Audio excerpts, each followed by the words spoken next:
Welcome to Ecclesia Principles, a biblical strategy for believers to engage in God's design for government with Ray Eppard. Hello, glad you could join us again today. We're continuing to look at how the Founding Fathers actually, through the Bill of Rights and based off of the statement in the Declaration about all men are created equal and are endowed by their Creator with certain unalienable rights, and that among these are the right to life, liberty, and the pursuit of happiness. And then the first 10 amendments of the Constitution basically enumerate additional unalienable rights. Rights that are not given by the government, but that it is the responsibility of the government to protect. See, government doesn't give the rights. They can either protect those rights or violate those rights. When you read in the Bible, God judges nations. And God judges nations really for whether they protect those rights or violate those rights. Read the Old Testament prophets and you will see that if you look at it in that framework, because if you would, whenever people obey God, they protect the rights. When people disobey God, they violate the rights. And if you'll see that dynamic throughout the Old Testament there. But with this, I want to very quickly look at the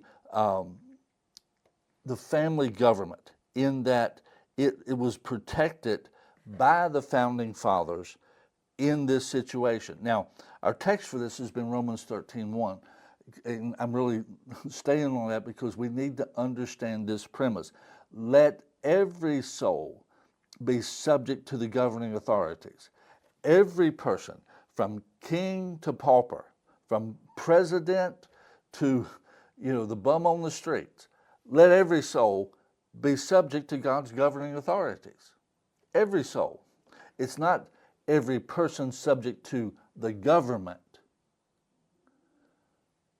Every person that's not in the government subject to the government. No, it's every person, regardless of where they are, subject to God's governing authorities. Now, I want to read the Third Amendment of the Constitution and part of the Fourth. It says, no soldier, Third Amendment, no soldier shall in time of peace be quartered in any house without the consent of the owner, nor in time of war, but in a manner to be prescribed by law. If you would, here was the first point of protection to family government, that civil government could not impose its will on a family. They couldn't come into their home and just do what they wanted. That was a protection of the jurisdiction of the family government. Your home is your castle. It's not the government's property. That's why, Fourth Amendment, the right of the people to be secure in their persons, houses, papers, and effects against the unreasonable searches and seizures shall not be violated. Shall not be violated. And no warrants shall issue but upon probable cause. In other words, there has to be a legitimate reason. If you would, the legitimate reason is the violating of other people's rights, the violation of other people's rights, and doing things that are designed to be destructive to other people. A meth lab in the house, it's designed to sell to other people and basically destroy their lives. That's a problem. That doesn't need to be done. It has to have probable cause. So with this, all of this is a protection of the jurisdiction of the family.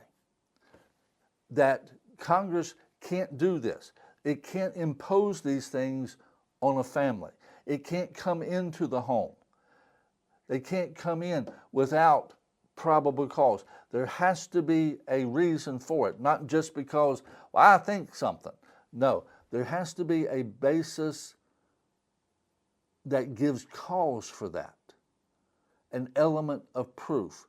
And you see, that's why it has to go through the judicial system to be approved for that. It can't be, it's not all within the executive branch, which law enforcement's in the executive branch. No, they have to go out to the judicial. It can't be just, well, we think it's them and we don't like them. Well, do you actually have proof? And so that's part of the checks and balances. But it's designed to protect the family jurisdiction. Let every soul be subject to the governing authorities. God bless you. You've been listening to Ecclesia Principles with Ray Eppard. Follow us on YouTube and Facebook on our Ray Eppard pages. This program was brought to you by Victory Worship Center and World Outreach. Services Sunday 9 o'clock and 11 o'clock, 200 Hammond Lane, Stanton, Virginia.